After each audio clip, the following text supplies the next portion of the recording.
So what's up everybody, welcome back with another video. So in this particular video we are going to discuss age of Chaucer, right? Geoffrey Chaucer. इसके पिछले video में हमने देखा Old English literature, Old English period. इसके बाद देखा Middle English period, और Middle English period में ही ये जो पार्ट है एज ऑफ चौसर अपने आप में एक कंप्लीट लेसन है, कंप्लीट एक एज है जो जॉफरी चौसर, और बहुत ही इंपॉर्टेंट राइटर है. तो इस पर्टिकुलर वीडियो में एक केवल स्टोरी के माध्यम से केवल ऐसे नहीं पढ़ लेंगे, इसमें जो एग्ज़ाम पॉइंट्स हैं जो कि आपके क्वेश्चन बनते हैं इस पर्टिकुलर टॉपिक से, एज ऑफ चौसर से, जॉफरी चौसर से, लिटरेचर से, हिस्ट्री से, इस पर्टिकुलर वीडियो में हम डिस्कस करेंगे. चलिए फिर स्टार्ट करते हैं आज के इस वीडियो को. देखिए सबसे पहले अभी तक हमने क्या पढ़ा, हमने पढ़ा ओल्ड इंग्लिश, इसके बाद मिडिल इंग्लिश. ठीक है, ओल्ड इंग्लिश पढ़ा, मिडिल इंग्लिश पढ़ा.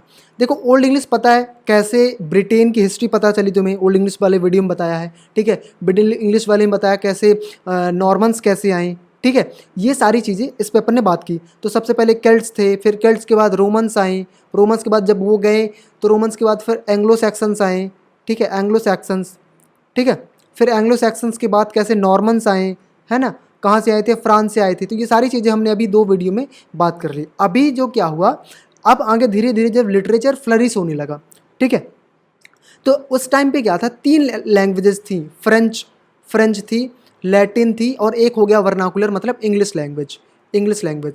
तो जो मेजॉरिटी, जो इंपॉर्टेंस दी जाती थी फ्रेंच लैंग्वेज वालों को. क्यों? क्योंकि नॉर्मन्स कहाँ से आए थे, फ्रांस से आए थे, तो फ्रेंच लैंग्वेज को प्रायोरिटी दी जाती थी. ठीक है, तो मतलब मोस्ट ऑफ द लिटरेचर जो होता था फ्रेंच और लैटिन में होता था. इंग्लिश में लिखना किसने स्टार्ट किया था, सबसे पहले जॉफरी चौसर ने. ठीक है, आगे हम अब पॉइंट्स के माध्यम से समझते हैं.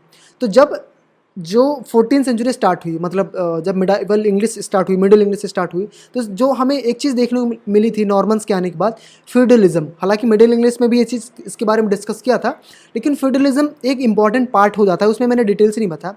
क्योंकि फ्यूडलिज्म क्या हो गया था उस टाइम पे, क्या हुआ था कि जैसे किंग होता था, चार पार्ट में डिवाइडेड थी जो सोसाइटी और कल्चर.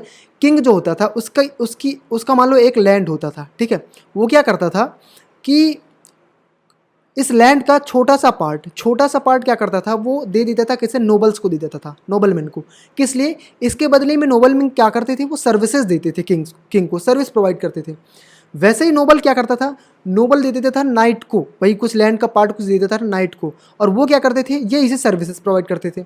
और सेम वे पीजेंट्स और कॉमनर, जो कॉमन पीपल थे, उनको ऐसे किया जाता था, जो नाइट्स थे इनको दे देते थे. तो ऐसे करके पूरा सिस्टम चलता था. ठीक है, तो सबसे अपर कास्ट, अपर में हो जाते थे किंग, अरिस्टोक्रेट्स. ठीक है, और नोबल, नाइट्स, और इस तरीके से जो सिस्टम, फ्यूडलिज्म सिस्टम चल रहा होता था. ठीक है, हिंदी में से बोलते हैं सामंतवाद. समझ में आई बात? चलो आगे बढ़ते हैं.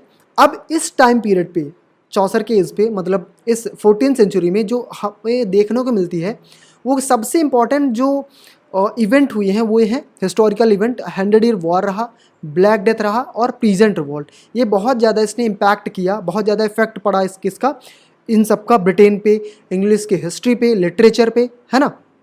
चलिए बढ़ते हैं आगे, हम देखते हैं. सबसे पहला हमारा 100 ईयर वॉर. 100 ईयर वॉर क्या था, किसके बीच था?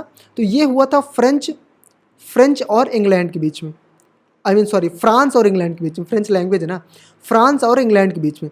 ठीक है भाई, 100 वॉर कब से, 1337 से 1453. सिंपल सा क्वेश्चन पूछता है, 100 वॉर किसके साथ हुआ था, पहला क्वेश्चन. दूसरा, कब से कब हुआ था, ये दूसरा क्वेश्चन बन जाता है. ठीक है, अब इसी में से 100 ईयर वॉर से और इंपॉर्टेंट पॉइंट्स बनते हैं, और जिससे क्वेश्चन बनते हैं वो हम देखते हैं. क्या थे वो पॉइंट्स? सबसे पहली चीज़, जब 100 ईयर वॉर हुआ तो कुछ लोग तो हारे होंगे इसमें, मतलब कभी विक्ट्री हुई होगी तो कभी हारे होंगे. तो कुछ विक्ट्रीज भी हुई, जैसे कि बैटल ऑफ क्रेसी. इसे किसके नाम से जानता है, विक्ट्री ऑफ क्रेसी के नाम से जाना जाता है, 1346 में. ठीक है, इसमें कौन जीता? इंग्लैंड जीता. फ्रांस और इंग्लैंड की लड़ाई में इंग्लैंड जीता. दूसरी विक्ट्री कब हुई? Battle of Poitiers. ठीक है, इसे क्या बोला गया, विक्ट्री ऑफ पोइटियर्स भी बोला गया, 1356 में जीते. ठीक है, तो ये दो विक्ट्रीज थी जो जीते. सिंपल सा क्वेश्चन पूछ लेगा, बैटल ऑफ विक्ट्री में कौन जीता था, बैटल ऑफ विक्ट्री कब हुई थी, और या फिर बैटल ऑफ विक्ट्री बोल दिया, बैटल ऑफ क्रेसी. ठीक है, उसी तरीके से विक्ट्री ऑफ पोइटियर्स कब हुआ था या फिर कौन जीता था, ये चीज़ आपको याद रखना है. अब हम पढ़ रहे हैं इंग्लिश लिटरेचर, तो इंग्लैंड को ज़्यादा प्रायोरिटी देंगे. ठीक है, इंग्लिश को ज़्यादा प्रायोरिटी देंगे. चलो अब आगे बढ़ते हैं. अब 100 ईयर, ये भी जब वार हुआ तो चाहे वो सोशियो, चाहे इकोनॉमिक, चाहे पॉलिटिकल. ठीक है, हर तरीके से क्या हो गया, चीज़ें अस्त व्यस्त हो गई। मतलब ऑब्वियस सी बात है, वॉर में चीज़ें अस्त व्यस्त ही होती है, जान माल की हानि होती है हिंदी में बोले तो, ठीक है। So many things got destroyed and everything was lot of turmoil were happening there, right. फिर दूसरी चीज़ क्या हुई उसी टाइम पीरियड पे, ब्लैक डेथ। भाई यूरोप में फैला हुआ था ब्लैक डेथ। किस चीज़ का ब्लैक डेथ में क्या था, बेबोनिक प्लेग था, ठीक है। बेबोनिक प्लेग फैला हुआ था और 1348 के अप्रॉक्सीमेट टाइम पीरियड पे ब्लैक डेथ कहाँ आया, इंग्लैंड पे पहुंचा ये प्लेग, ठीक है। ये महामारी थी एक टाइप की, और इसने ऐसा मतलब इतना प्रभाव डाला इंग्लैंड पे कि मतलब समझ ही नहीं सकते हो आप। इसकी समझ लो कि इंग्लैंड की वन थर्ड पॉपुलेशन फिनिश्ड हो गई, साफ हो गई पूरी। सोचो, वन थर्ड पॉपुलेशन इंग्लैंड की फिनिश हो गई इस ब्लैक डेथ की वजह से। चीज़ें बिगड़ गई, ऑब्वियस सी बात है, बिगड़ गई चीज़ें भाई। अब इकोनॉमिकली कंडीशन बहुत ज़्यादा ख़राब हो गई। पीजेंट्स को लगा कि भाई अब हमारे लिए और चीज़ें चाहिए, कि मतलब पैसे की ज़रूरत पड़ी, इकोनॉमिकल कंडीशन बहुत ज़्यादा ख़राब हो गई, तो इन्होंने क्या किया, रिवॉल्ट कर दिया। यही बना फिर पीजेंट रिवॉल्ट। मतलब 1381 में पीजेंट रिवॉल्ट हुआ था। क्यों? क्योंकि ऑब्वियसली बात है, उनके पास पैसे की ज़रूरत पड़ी। अब ये क्या कर रहे थे, मनमानी कर रहे थे, अरिस्टोक्रेट मनमानी कर रहे थे। इस वजह से इन सब गरीब लोगों ने, कॉमन पीपल ने ये क्या किया, इनके अगेंस्ट जा करके चीज़ें हैपन करना स्टार्ट कर दिया, राइट। सो इसलिए पीजेंट रिवॉल्ट 1381 में माना जाता है। ये मैंने ओवरऑल हिस्ट्री दी। इसके बाद अब जॉफरी चौसर पे पहुंचेंगे, ठीक है। सबसे पहले हम देखते हैं भाई साहब, जॉफरी चौसर भैया हैं, ये किसके, वाइनर के बेटे थे। वाइनर समझते हो, जो वाइन बेचता है, उसके फादर जो थे जॉन चौसर थे, ठीक है, वो वाइनर थे। और इस पे अगर क्रिटिकल कमेंट्स की बात करें तो विलियम हेनरी हडसन ने क्या बोला है, ही was the real national poet, first real national poet. कि कौन, जॉफरी चौसर, ठीक है। जॉफरी चौसर को क्या बोला है, फर्स्ट रियल नेशनल पोएट, ठीक है। और बहुत सारे क्रिटिक्स ने बहुत सारे क्रिटिकल कमेंट्स दिए हैं जॉफरी चौसर पर, लेकिन हमने इस वीडियो में इंपॉर्टेंट ही कुछ ऐड किए हैं और उस पर अलग वीडियो बना देंगे। इसके साथ साथ विलियम शेक्सपियर पर क्रिटिकल कमेंट जितने भी इंपॉर्टेंट राइटर्स किए हैं ना, उन पे एक पर्टिकुलर मतलब सेपरेट वीडियो है, उसे भी जा करके देख सकते हो। बहरहाल हम इस पे देखते हैं अभी। तो ये, हाँ, हडसन ने क्या बोला, ही was the real national poet. इसके बाद जॉन ड्राइडन ने क्या बोला, ही was the father of English poetry, ठीक है, father of English poetry. And most of the critics यही बोलते हैं कि जो इंग्लिश लिटरेचर का, इंग्लिश लैंग्वेज का जो डेवलपमेंट हुआ है, वो हुआ है एज ऑफ चौसर से, जॉफरी चौसर के बाद, ठीक है। क्योंकि पहले तो लोग फ्रेंच में लिखा करते थे। अच्छा, क्यों लिखते थे ये भी समझो, अभी मैंने बताया, लेकिन और समझ दो। देखो, नॉर्मन्स आए, नॉर्मन्स आए तो नॉर्मन्स का आधिपत्य ज़्यादा था, ठीक है। कौन था नॉर्मन का king, William the first, William conqueror. तो जो लिखना, लिटरेचर, राइटिंग, ये सारी चीज़ें किसकी थी, अरिस्टोक्रेट्स की थी, ठीक। ये सारी हैबिट्स किसके पास थी, फ्रेंच के पास, मतलब अरिस्टोक्रेट के पास। और वो जानते थे फ्रेंच लैंग्वेज, उसके बाद लैटिन जानते थे, और इंग्लिश जो थी वर्नाकुलर लैंग्वेज। याद करो, ओल्ड इंग्लिश से आई थी, केल्ट से पास ओवर के आई थी वर्नाकुलर लैंग्वेज, वो बनी इंग्लिश। तो इंग्लिश केवल कॉमन पीपल बोलते थे। और जो लिटरेचर वगैरह लिखा जाता था, वो पहले क्या लिखा जाता, किसके लिए, कॉमन पीपल के लिए नहीं, जो क्या बोले, अरिस्टोक्रेट्स या फिर जो एलिजिबल होते थे, जो योग्य होते थे, बुक्स खरीदने की हैसियत रखते थे। क्योंकि बताया ना, बुक्स वगैरह उस टाइम पे बहुत ज़्यादा महंगी हो गई थी, क्योंकि बुक्स मैन्युस्क्रिप्ट्स होती थी, प्रिंटिंग प्रेस थोड़ी थी। तो बुक्स, एक हाथ से लिखना, बहुत सारी बुक्स लिखना बहुत मुश्किल होता था। तो उस टाइम पे चीज़ें मुश्किल थी, है ना। लेकिन जो हमारे जॉफरी चौसर भैया हैं, ये आए और इन्होंने लिखा इंग्लिश में, और तब से लोगों ने इंग्लिश से लिखना स्टार्ट कर दिया। और इसके बाद फिर प्रिंटिंग प्रेस का भी आविष्कार हो गया था विलियम कैक्सटन ने, ठीक है। तो ये चीज़ें आगे देखते हैं। खैर, नेक्स्ट चीज़, इन्हें जॉफरी चौसर को मॉर्निंग स्टार ऑफ रेनेसा भी बोला जाता है, ठीक है। और French was the language of aristocracy, ये बोला। Latin was the language of clergies, ठीक है। और इंग्लिश थी, इंग्लिश को ज़्यादा इंपॉर्टेंस नहीं थी, तो English was not a literary language. Poetry in French, prose in Latin. Poetries French में लिखी जाती थी, प्रोज लैटिन में लिखे जाते थे। इसके बाद जॉफरी चौसर भैया आए थे, इन्होंने ही लिखा English. Chaucer wrote in English, this was the time when vernacular literature was in rise. Chaucer के बाद, ठीक है। कौन सा वर्क लिखा, कौन सा वर्क इन्होंने फ्रेंच में लिखा, कौन सा वर्क इन्होंने लैटिन में लिखा, कौन सा वर्क इन्होंने इंग्लिश में लिखा, वो आगे देखेंगे। काफ़ी ज़्यादा इंपॉर्टेंट हेल्पफुल वीडियो होने वाला है वाला। अच्छा, father of modern English literature भी माने जाते हैं जॉफरी चौसर भैया। फादर ऑफ ड्रामा किसे बोलते हैं, कॉमेंट सेक्शन में बताओ। हालांकि ये बहुत ईजी है, हम सब जानते हैं उन्हें। ही रोड इन ईस्ट मिडलैंड डायलेक्ट। अच्छा, डायलेक्ट के बारे में इसके पिछले वाले वीडियो में मैंने बताया है, उसे जाकर के देख लेना, इस पर नहीं बोल सकता क्योंकि फिर बेवजह की चीज़ें हो जाएंगी। तो ईस्ट मिडलैंड डायलेक्ट पर जॉफरी चौसर ने लिखना स्टार्ट किया था और यही जाकर के क्या बनी फिर इंग्लिश लैंग्वेज, ठीक है, मॉडर्न इंग्लिश लैंग्वेज। चलो, कुछ कंटेम्प्रेरीज देखने को मिलते हैं जैसे विलियम लैंगडन जिन्होंने पायर्स द प्लाउमैन लिखा है, जॉन गोवर जिन्होंने कन्फेशियो एमेंटिस लिखा है, और जॉन वाइक्लिफ जिन्होंने बाइबल को ट्रांसलेट किया था इंग्लिश में, ठीक है। जॉन वाइक्लिफ ने बाइबल को ट्रांसलेट किया था इंग्लिश पे, ठीक है। चलिए, अब यहाँ से होता है रेनेशा का बिगनिंग। इन्हें मॉर्निंग स्टार ऑफ रेनेशा भी बोला जाता है और यहीं से रेनेशा स्टार्ट होता है। Son of London, wine of, ये बताया, वाइन मर्चेंट, ठीक है। ये मतलब इनके पिताजी वाइन शॉप, मतलब इनके पिताजी के पास वाइन शॉप थी। Studied law and became a diplomat. भैया ये थोड़ी सी, ये बंदा ना काफ़ी ज़्यादा इंटेलेक्चुअल था, ये डिप्लोमेट भी बन गया था, ठीक है। He was an important figure in the court में काम करते थे, ठीक है। अच्छा, इन्होंने शादी की, मैरिड फिलिप्पा रॉयट, इनसे शादी की थी 1366 में। कौन थी ये? फिलिप्पा रॉयट थी जॉन ऑफ गॉन्ट की, सॉरी, हाँ, who was the sister of John of Gaunt's wife. John of Gaunt कौन था? पैट्रन। कौन था? पैट्रन। पैट्रन क्या कहलाता है? मतलब जिसके लिए डेडिकेटेड होती हैं मोस्ट ऑफ द वर्क्स, ठीक है। तो ये जॉफरी चौसर के पैट्रन थे और इन्हीं की बहन, इनकी सिस्टर, इन्होंने किससे? फिलिप्पा रॉयट से शादी की थी, मैरिज की थी, ठीक है। चलो आगे देखते हैं। Chaucer lived in the period of 3 kings. अब जॉफरी चौसर 3 किंग्स की एज पे मतलब सर्वाइव किया था, रहे थे। पहला एडवर्ड सेकेंड जो 1307 से 1327 तक रहे। इसके बाद एडवर्ड थर्ड 1327 से 1377 तक, ठीक है। फिर इसके बाद देखने को मिलते हैं रिचर्ड सेकंड जो 1377 से 1399। ये चीज़ याद रखना है क्योंकि क्वेश्चन सिंपल सा पूछता है कि who are the kings, I mean किनके टाइम पीरियड पर जॉफरी चौसर थे, ठीक है। In whose time period, in which 3 kings he lived, right. चलो आगे क्या देखते हैं। हाँ, he was the head of PWD department. अब ये कोर्ट में भी काम करते थे और PWD डिपार्टमेंट के हेड थे। और ये he was also involve in political affairs पे इन्वॉल्व थे। ये वॉर पे भी गए थे, मतलब जो फ्रेंच और इंग्लिश का वॉर चला था ना, 100 ईयर वॉर, इसमें भी जा चुके हैं। काफ़ी चीज़ें की है।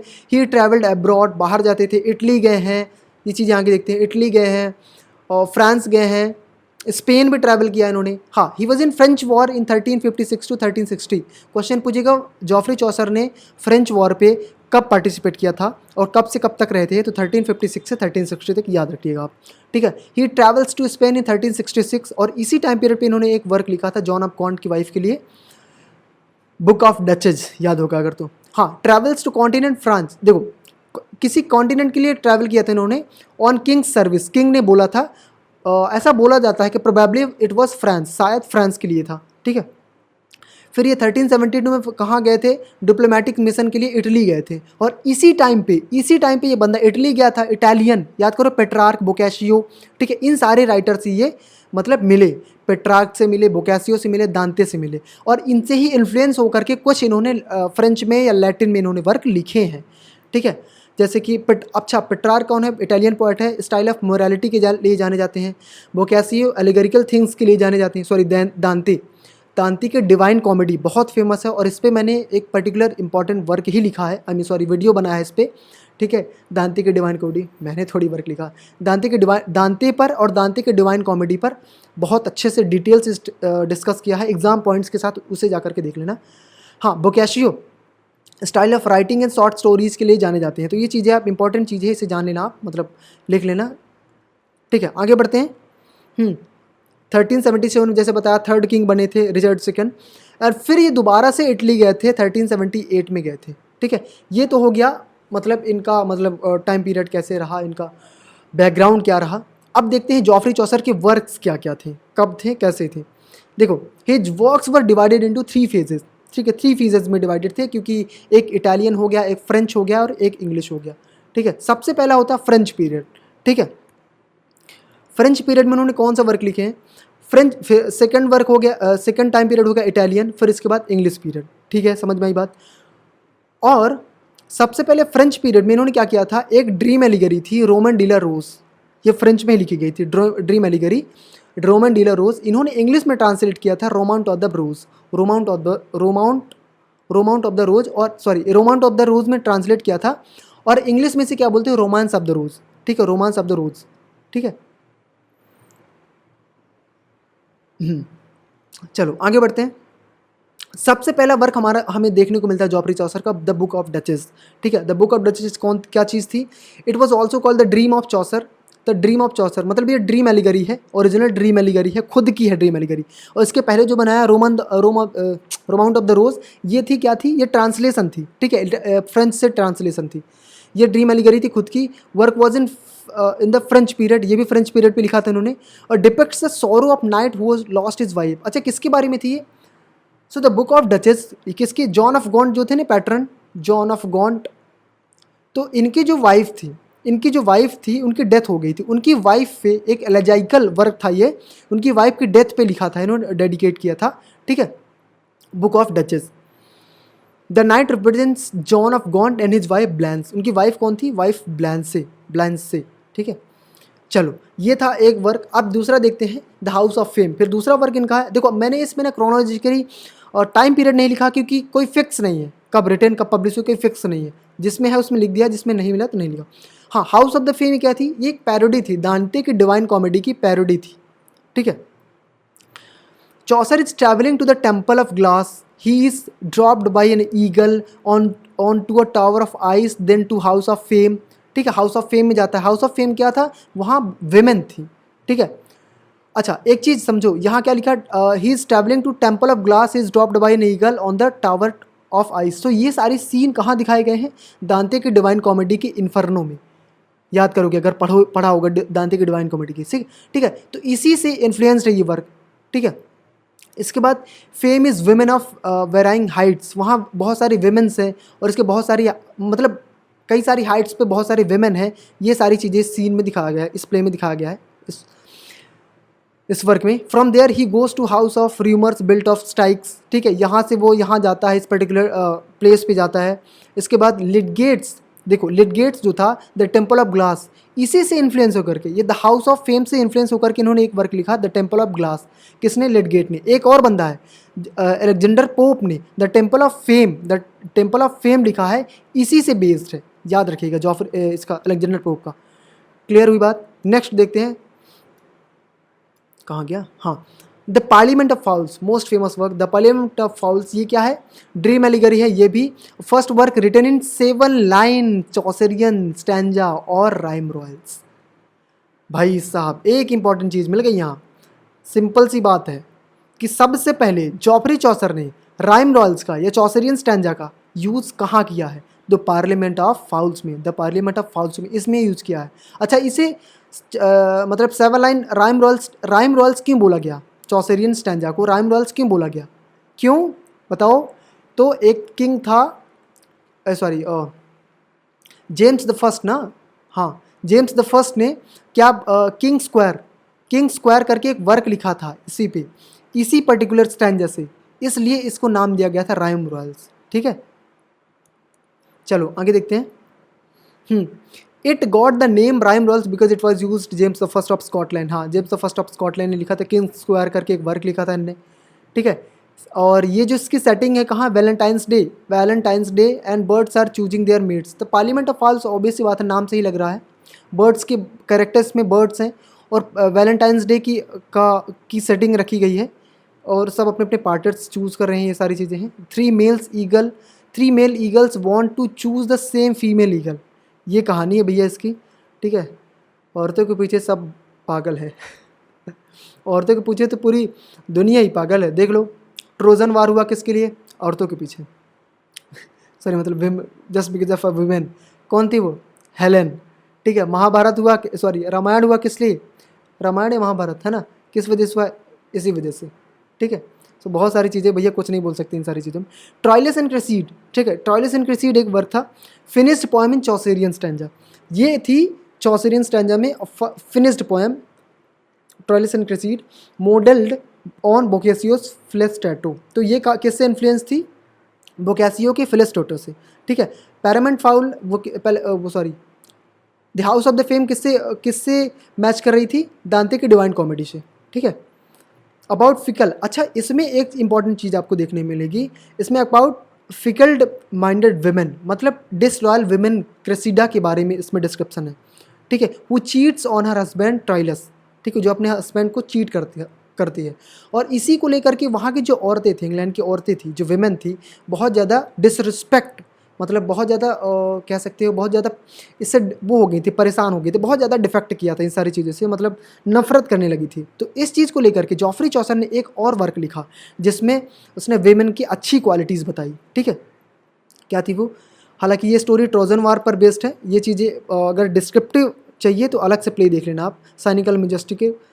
और Chaucer translated this work, retracted this work मतलब इसी वर्क के उसमें रिप्लाई में दूसरा वर्क लिखा था, the legend of good women, ठीक है, the legend of good women. उसमें बताया डिसलॉयल्टी ऑफ अ वुमेन, और इसमें क्या बताया था कि लॉयल्टी ऑफ अ वुमेन, ठीक है। तो इसमें 10 स्टोरीज हैं on a betrayal of good women cheated by wicked man. जो कुछ विक्ड मैन थे, खराब वुमेन थे, उन्होंने औरतों को चीट किया था। 10 स्टोरीज है इस पर्टिकुलर प्ले में, इस पर्टिकुलर वर्क में।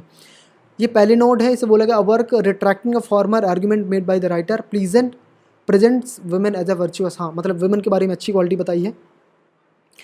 हाँ, और यही एक ऐसा वर्क है, बहुत इंपॉर्टेंट पॉइंट, जिसमें जॉफरी चौसर ने डेकासिलेबिक कपलेट या फिर बोले हीरोइक कपलेट को इंट्रोड्यूस किया है, ठीक है।